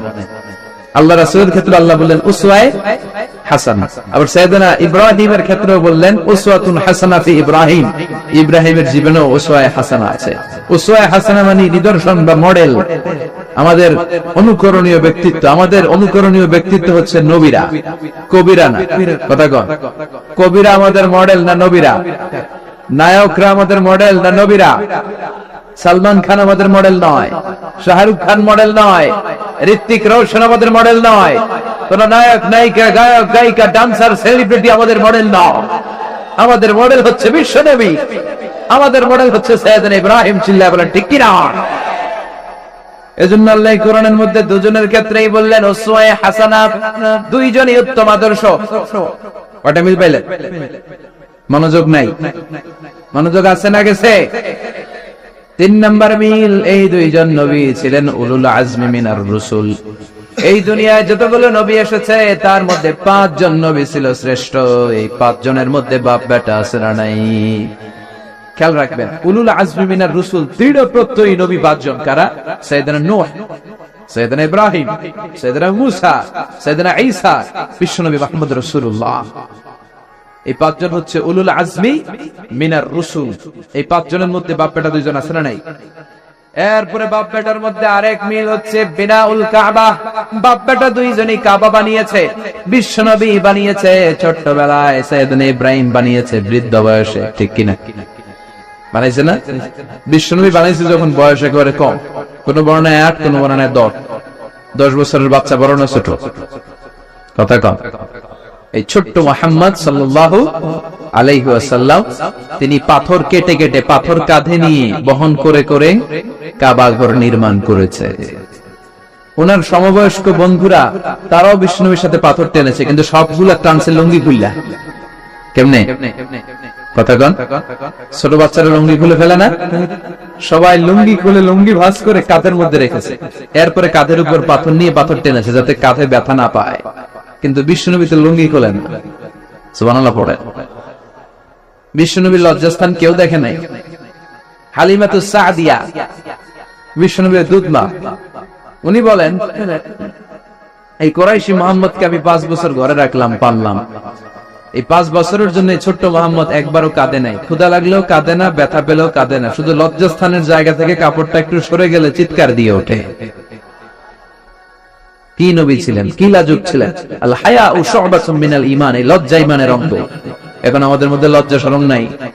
নারীদের পোশাকের বেহাল দশা। মশারি কি পাতলা, এর চেয়ে পাতলা। কথাগণ আমার বোনেরা, এই হিজাব ছেড়ে দিয়েন না, নেকাব ছেড়ে দিয়েন না, ওড়নাগুলো ছেড়ে দিয়েন না। এগুলি আপনাদের সম্মান, এগুলো আপনাদের মর্যাদা। এই হিজাব আপনার অধিকার, হিজাব আপনার অহংকার, হিজাব আপনার আভিজাত্যের প্রতীক, হিজাব আপনার রুচির প্রতীক। আপনি কতটুকু রুচিশীল, আপনি কতটুকু ভদ্র, মার্জিত, ডিসেন্ট ম্যানারে আপনি চলেন, এটা প্রমাণ করে দিবে আপনার হিজাব, আপনার পর্দা। চিল্লা এখন ঠিক কিনা? যারা নারী অধিকারের কথা বলে এরা নারীদেরকে ঠকায়। যারা নারী আন্দোলনের কথা বলে এরা নারীকে বিজ্ঞাপনের পণ্য বানায়, এমনি বেশি মেরে থাকে। উলঙ্গ, নেকেড, এরকম নারীদের দেহকে প্রদর্শন করে। এরা নারীকে ভোগের পণ্য বানায়, বিজ্ঞাপনের সস্তা পণ্য করে রূপালী পর্দায় উলঙ্গ করে উপস্থাপন করে, আর সুযোগ পেলে ধর্ষণে সেঞ্চুরি করে। এদের ঘরেই নারীরা বেশি নির্যাতিত। দেখবেন এদের ওয়াইফ নির্যাতিত হয় এদের দ্বারা, এদের ঘরের কাজের মেয়ে নির্যাতিত হয় এদের হাতে। কথা বলেন, ইসলাম যে নারীকে মর্যাদা দিয়েছে, গোটা বিশ্বের কেউ নারীকে এই মর্যাদা দিতে পেরেছে? বিশ্বনবী ছোটবেলায় কাবা ঘর নির্মাণে অংশগ্রহণ করেছেন। 10 বছর বয়সের মুহাম্মদ অন্যান্য সাথীদের সাথে পাথর টানে, সবাই লুঙ্গি খোলে কাঁধে রেখে, তারপরে পাথর টানে। বিশ্বনবী পাথর টানে লুঙ্গি না খোলে। সুবহানাল্লাহ। বিশ্বনবীর চাচা আবু তালেব বলে, এই ভাতিজা মুহাম্মদ করো কি? সবাই লুঙ্গি খুলছে, তুমিও খোলো। বিশ্বনবী কেন? আমি খুলুম না। বিশ্বনবী বলে খুলবো না।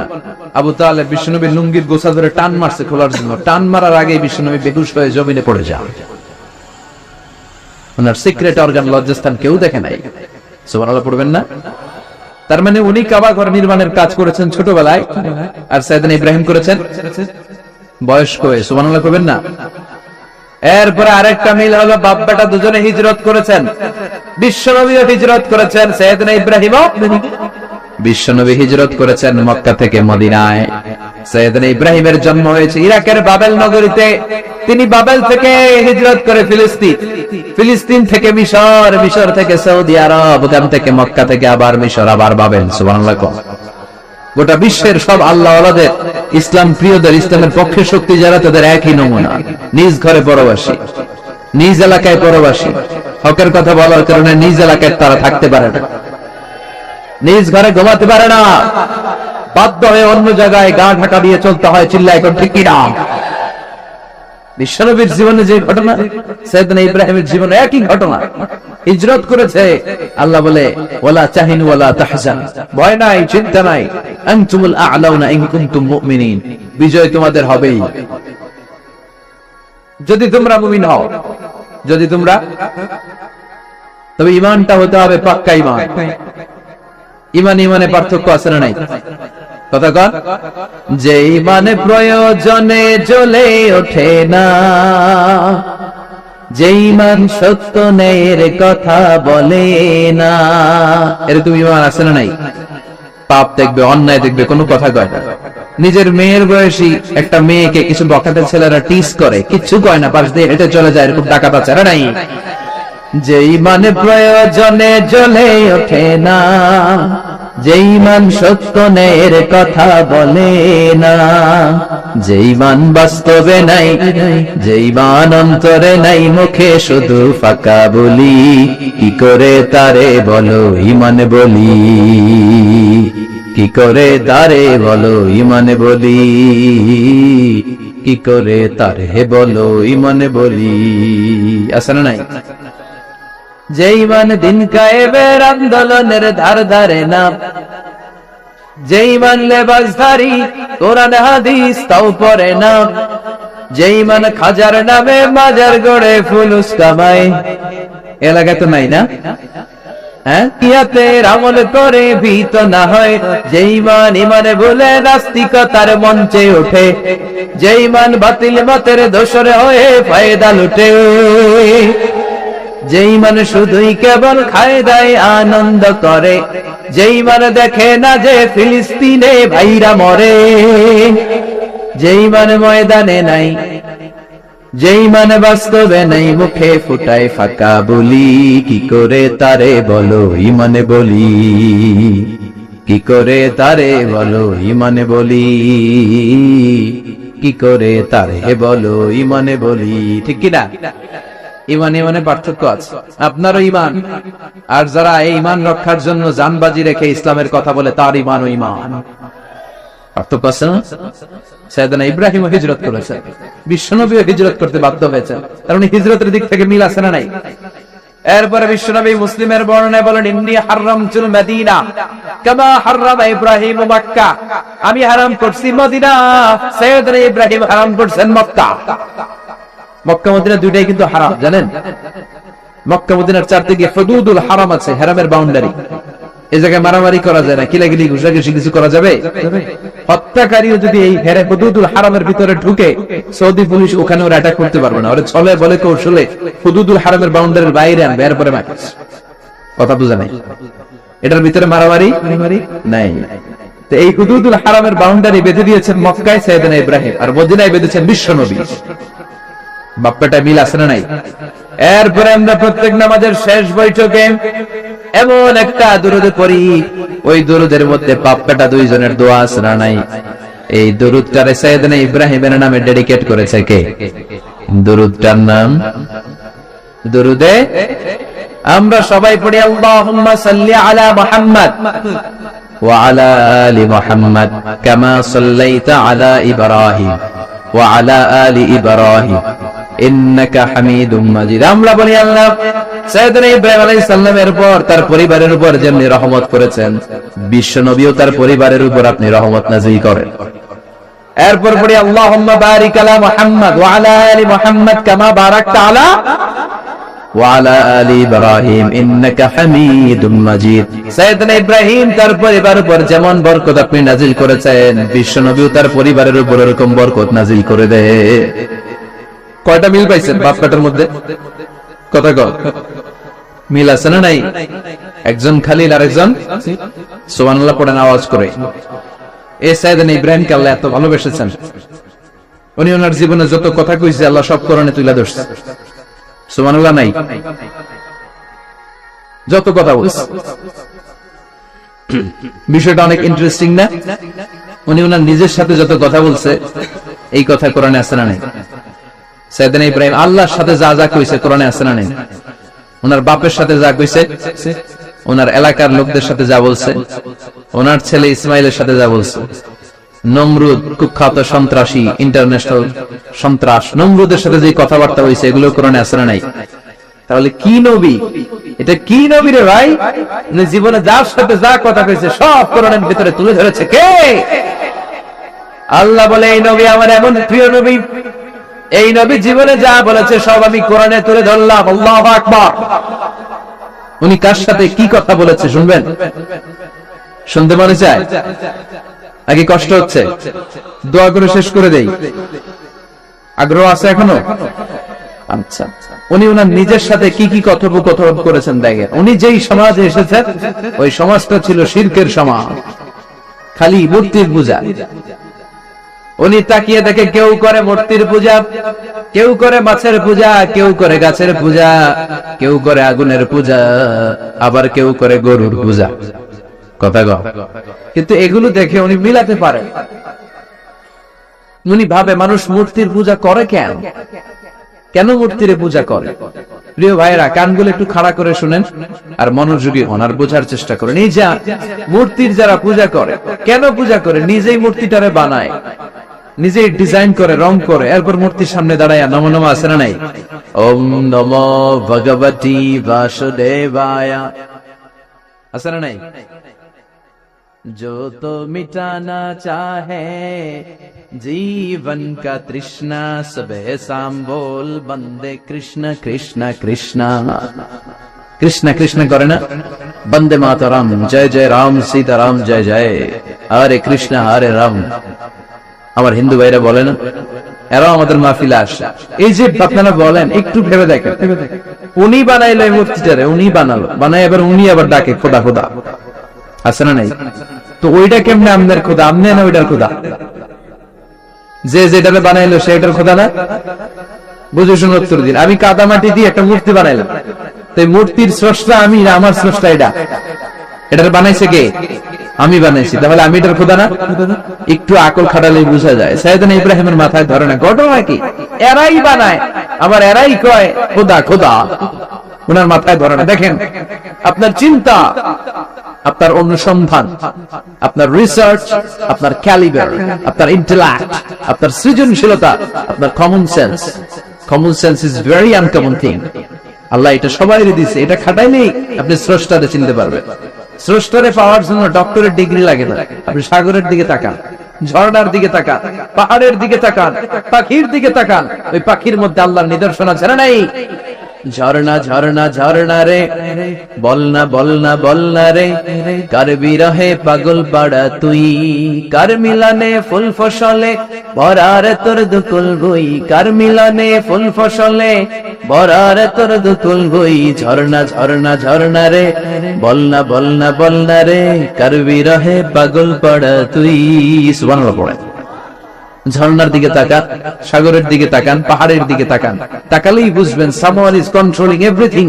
একজন আছে মহাব্যবস্থাপক, যিনি গোটা বিশ্বের সবকিছু নিয়ন্ত্রণ করছেন। চিল্লায় বলেন তিনি কে? এভাবে চিন্তা আর অনুসন্ধানের মধ্য দিয়ে সাইয়েদনা ইব্রাহিম মহাসত্যের সন্ধান পেয়েছেন। আমরা চিন্তা করি না, আমরা সিলে কান লয়ে গেছে, সিলের পিছনে দৌড়াই। কানটা আছে না নাই একবার হাত দিয়ে টাচ করার প্রয়োজন বোধ করি। এরকম ডাকাইতে আছে না নাই? চিন্তা করে। আল্লাহ বলে এই কোরআনের ভেতরে চিন্তাশীলদের জন্য রয়েছে নিদর্শন। চিন্তাশীলদের জন্য নিদর্শন আছে, সাইন, অনেক সাইন আছে। সাইয়েদনা ইব্রাহিম ওনার চিন্তা কমন সেন্সকে কাজে লাগালেন। কি রে, মূর্তির পূজা করে কেন? মূর্তি তো ওরা বানালো। এরপর সাইয়েদনা ইব্রাহিম দেখে কিছু লোক আছে গাছের পূজা করে। কিসের পূজা? গাছের পূজা করে। আবার যখন কাঠের দরকার হয় গাছ কোপাইয়া সাফ করে হয় পূজা করে গাছের। যখন কাঠের দরকার, লাকড়ির দরকার, খোদারে কোপায়া কি করে? টুকরো টুকরো করে ফেলে। উনি অবাক হয়, ঘটনা এইটারে খোদা মনে, আবার এটারে কোপায় কেন? উনি দেখলেন কিছু লোক আগুনের পূজা করে। কিসের পূজা? আগুনের পূজা। আবার পূজা শেষে আগুনের মধ্যে পানি ঢাললে আগুনের নাই, তো খোদা কি এরকম উদাও হয়? ওনার মাথায় ধরা। এরপর দেখলেন কিছু লোক গরুর পূজা করে। আছে না নাই? আবার যখন পায়ে জুতা বানানো দরকার, গরুরে কুবাইয়া মাইরা গরুর চামড়া দিয়ে পায়ে জুতা বানায়, খোদার চামড়া দিয়ে জুতা। কথা বুঝে নাই মনে হয়। আমার হিন্দু ভাইরা, আমার প্রিয় ভাইরা, গরুকে পূজা করে, হিন্দু ভাইরা মনে হয় চামড়ার জুতা পড়ে না। কথা কয় না? তো ওরা যে চামড়ার জুতা পরে, এই চামড়া কার চামড়া? খোদার চামড়া। ওদের খোদার চামড়া। খোদার চামড়া দিয়া পায়ে জুতা বানায়, কত বড় বেয়াদব, কত বড় সাহস ওদের। একটু আকল আর কমন সেন্স খাটালেই বুঝে যায়। সুবহানাল্লাহ পড়ে। এরপরে দিন গড়িয়ে যখন রাত আসলো, সৈয়দনা ইব্রাহিম দেখলেন আকাশের মধ্যে ধ্রুব তারা জ্বলজ্বল করে জ্বলে। এলাকার সবাই ধ্রুব তারার ইবাদত করে। তখন তিনি তার নিজের সাথে কি কি কথা বললেন, কোরআনে আছে না নাই? নিজের সাথে নিজের আলাপচারিতার দরকার আছে, নিজের সাথে নিজের বোঝাপড়ার দরকার আছে। আপনার বিবেককে আপনি প্রশ্ন করলে বিবেক আপনারে ঠকাবে না, বিবেক আপনাকে সঠিক পথই দেখাবে। এটা আল্লাহর দেয়া নেয়ামত, এই আকল, এই কমন সেন্স। চিল্লাই কোন ঠিক কিনা? فلما جن عليه الليل رأى كوكبا قال هذا ربي فلما أفل قال إني لا أحب الآفلين। রাত্রিবেলা যখন সৈয়দনা ইব্রাহিম তারা দেখলেন তারাটা অনেক সুন্দর, মনে মনে ভাবলেন তাহলে তারা মনে হয় আমার রব, এই ধ্রুব তারা মনে হয় আমার। আবার যখন তারাটা অস্তমিত হয়ে যায়, সৈয়দনা ইব্রাহিম কয় হায় হায়, খোদাই গেল কই? এতক্ষণ ভাবছি এটা খোদা, এখন দেখি হুদা। এতক্ষণ ভাবছি খোদা, এখন দেখি কি রে, তারারে ভাবছিলাম খোদা, এটা গেল কই? না না, যেটা যায় এটা আমার খোদা হতে পারে না। فلما رأى القمر بازغا قال هذا ربي فلما أفل قال لئن لم يهدني ربي لأكونن من القوم الضالين। এরপর উনি চাঁদ দেখলেন, পূর্ণিমার চাঁদ। চাঁদ দেখে ভাবলেন এটা তারার চেয়ে বড়। চাঁদ দেখতে তারার চেয়ে বড় লাগে না? কথা কয় না? চাঁদ দেখে উনি ভাবলেন এটা আমার রব। আবার চাঁদ যখন অস্তমিত হয়ে যায়, তিনি বললেন তাহলে এটাও তো আমার রব হতে পারে না। আমার রব আমারে ছেড়ে কোথাও যেতে পারে? আমার রব যদি আমারে পথ না দেখায়, আমি তো গুমরাহদের মধ্যে শামিল হয়ে যাব। فلما رأى الشمس بازغة قال هذا ربي هذا أكبر فلما أفلت قال يا قوم إني بريء مما تشركون। সুবহানাল্লাহ। এরপরে সকালবেলা পূর্ব দিগন্ত থেকে দ্বীপ্রহরের জল জ্বলে সূর্যটা যখন গগন বিদারী আলো নিয়ে উপরে উঠলো, গোটা পৃথিবীটারে গরম করে ফেললো, গোটা পৃথিবীটারে নিজের অস্তিত্ব জানান দিয়ে মধ্য আকাশে ভর দুপুরে যখন বিরাট জল জ্বলে সূর্যটা সৈয়দনা ইব্রাহিম দেখতে পেলেন, উনি বললেন হাযা রাব্বি, তাহলে এটা আমার রব, এটা সবচেয়ে বড়। হাযা আকবার, এটা সবচেয়ে বড়। সূর্য সবচেয়ে বড় না? উনি ভাবলেন তাহলে ধ্রুব তারা আমার রব হতে পারে না, চাঁদ আমার রব হতে পারে, কারণ এইটা সবচেয়ে বড়, এটা আমার রব। আবার বিকেল বেলা গোধূলি লগ্নে যখন দেখলেন সূর্যটাও পশ্চিম আকাশে ডুবে যায়, তিনি বলেন ও আমার কওমের লোকেরা, তোমরা যেসব জিনিসের পূজা করো আমি একটারও পূজা করি না। ইন্নী وجهت وجهي للذي فطر السماوات والأرض حنيفا وما أنا من المشركين। তিনি বললেন আমি চাঁদের পূজা করি না, মাছের পূজা করি না, গাছের পূজা করি না, তারার পূজা করি না, সূর্যের পূজা করি না। আমি ওই আল্লাহর পূজা করি, ওই রবের পূজা করি যিনি আকাশ বানিয়েছেন, যিনি জমিন বানিয়েছেন। সুবহানাল্লাহ পড়েন। আমার চেহারাটা আমি তার দিকে ফেরালাম যিনি সব বানালেন, যদিও আমি তারে দেখি না, কিন্তু তিনি আমারে ছেড়ে যায় না। ঠিক কি না? এমন রবের ইবাদত আমি করি যিনি সব সময় আমারে দেখে, আমার সব কথা শুনে, আমার সব ফরিয়াদে সাড়া দেয়। চিল্লায় বলেন তিনি কে? আর তিনি বলে দিলেন ওমা আনা মিনাল মুশরিকিন, এত কিছুর পূজা যে তোমরা করো একটার পূজাও আমি করি না। তিনি সিদ্ধান্তে আসলেন এগুলো একটা আমার রব হতে পারে না। রব হওয়ার জন্য যে কোয়ালিটি, একটার ওই কোয়ালিটি নাই। ফলে আমি ওই সত্তার দিকে মুখ ফিরালাম, যেই সত্তা সব দেখে, যিনি সব শোনে, যিনি সব করতে সক্ষম, তিনি কে? চিন্তা করছেন কিভাবে একটার পর একটা চিন্তা, গবেষণা, অনুসন্ধানের মধ্য দিয়ে উনি মহাসত্যের সন্ধান পেয়েছেন। আমাদের চিন্তা করার সুযোগটাই নেই, চিন্তা করার কোনো টেন্ডেন্সি নেই, কিছুই ভাবি না, গবেষণা করতে চাই না। সুবহানাল্লাহ পড়ে। তাহলে নিজের সাথে নিজে কি কথা বললেন, এটা কোরআনে তুলে দিল কে? আবার আল্লাহর সাথে সাইয়েদনা ইব্রাহিম কি কি কথা বললেন কোরআনে আছে না নাই? আল্লাহরে বললেন রাব্বি আরিনি কাইফা তুহিল মাউতা, ও আল্লাহ কেমন করে আপনি মৃতকে জীবিত করেন দেখান। আল্লাহ শুনেছি আপনি পাহাড়কে দরিয়া করেন, দরিয়ারে পাহাড় করেন, ধনীরে গরিব করেন, গরিবরে ধনী করেন। শুনেছি আপনি মৃতকে জীবিত করতে পারেন, কেমন করে করতে পারেন দেখান। আল্লাহ বললেন ইব্রাহিম এটা কেমন কথা কইলা, আমি কেমন করে মৃতরে জীবিত করি এটা দেখা তোমার লাভ? আওয়ালাম তুমিন, তোমার বিশ্বাস হয় না যে আমি করতে পারি? সাইয়েদনা ইব্রাহিম বললেন বালা, অবশ্যই বিশ্বাস হয়, ওয়ালাকিন লিয়াতমাইন্না কলবি, কিন্তু দেখলে অন্তরটা একটু ঠান্ডা হয়ে যায়।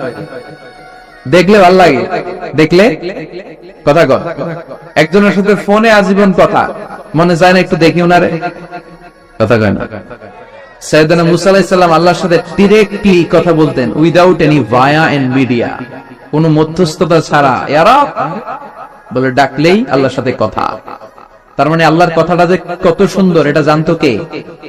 মুসা আলাইহিস সালাম। এজন্য ওনার মনে প্রশ্নের উদয় হলো, রব্বি আরিনি আনজুর ইলাইক, আল্লাহর কত শুনবো, তোমার এবার দেখতে চাই। সুবহানাল্লাহ বলেন। আল্লাহ বললেন ইব্রাহিম কেমন করে মৃতকে জীবিত করি, দেখে তোমার কি লাভ? তুমি নবী মানুষ, বিশ্বাস হয় না? তুমি নবী মানুষ, তুমি যদি এই কথা কও বাকিরা বেবুক। আওয়ালাম তুমিন, তোমার কি বিশ্বাস হয় না? সাইয়েদনা ইব্রাহিম বলে বালা, বিশ্বাস হয় মানে অবশ্যই হয়।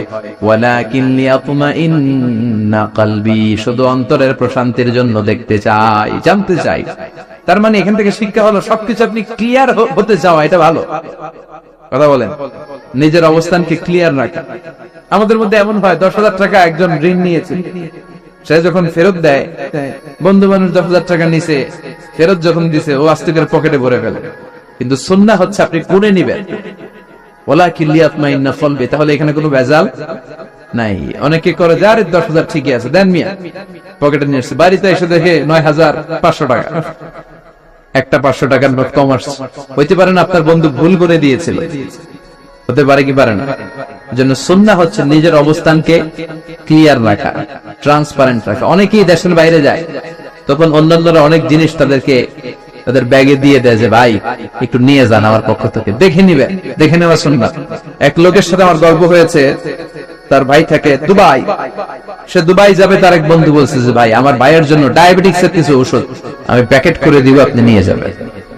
সে বিশ্বাস করে নিয়েছে, এয়ারপোর্টে ধরা খাইছে, পরে দেখে এটার ভিতরে হিরোইন কি ছিল। তার মানে দেখে নিলে কোনো ঝামেলা নাই, আজকে থেকে এটার উপর আমল করা যাবে না।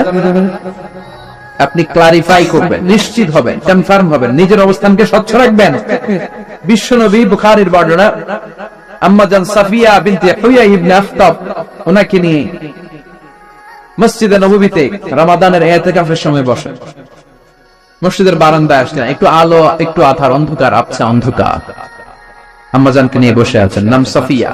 দুইজন সাহাবা পাশ দিয়ে হেঁটে যাচ্ছিল, বিশ্বনবী এদেরকে দেখলেন, সাহাবারা বিশ্বনবীকে দেখে সাহাবারা দ্রুত হাঁটতে শুরু করলেন, বিশ্বনবী বললেন আলা রিসলিকুম, এই দাঁড়াও, ইন্নাহা উম্মুকুম সাফিয়া, এই যে অন্ধকারের মধ্যে যে মহিলাটা নিয়ে বসে আছে এটা কিন্তু তোমাদের মা সাফিয়া, আমার বউ।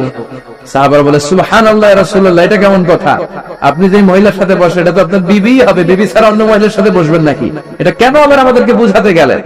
আমরা তো কিছু মনে করি নাই। বিশ্বনবী বললেন তোমরা মনে করো নাই। কিছুক্ষণ পর শয়তানে খুঁতখুঁতানি শুরু করলো, বললেন তোমরা যে এখানে বসা, তোমরা কারা? গতকাল ফজর থেকে আজকে এসা পর্যন্ত দেখতেছি তোমরা কারা? তারা বললো যে আমরা এখানে আল্লাহর জিকির আজগার করি, দূর থেকে আসছি। খাও কি? কয় যে কিছু লোকেরা আমাদেরকে রান্না বান্না করে খাও, আমরা আল্লাহর জিকির করি তো এই জন্য রান্না বান্না করে আমাদের খাওয়াই যায়। হাজরা তোমার বলছেন তোমাদের মতো অলসগুলোরে যে খাওয়ায়, তোমাদের থেকে ওই লোকগুলির মর্যাদা আল্লাহর কাছে অনেক বেশি।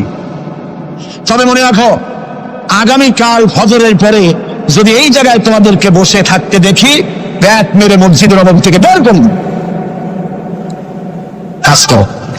ইসলাম কাজের প্রতি উৎসাহিত করেছে এবং ধনাঢ্য লোককে দায়িত্ব দিয়েছে অফি আমওয়ালিহিম হাক্কুল লিসাইলি ওয়াল মাহরুম, ধনীদের উচিত গরিবদের অধিকার আদায় করে দেওয়া।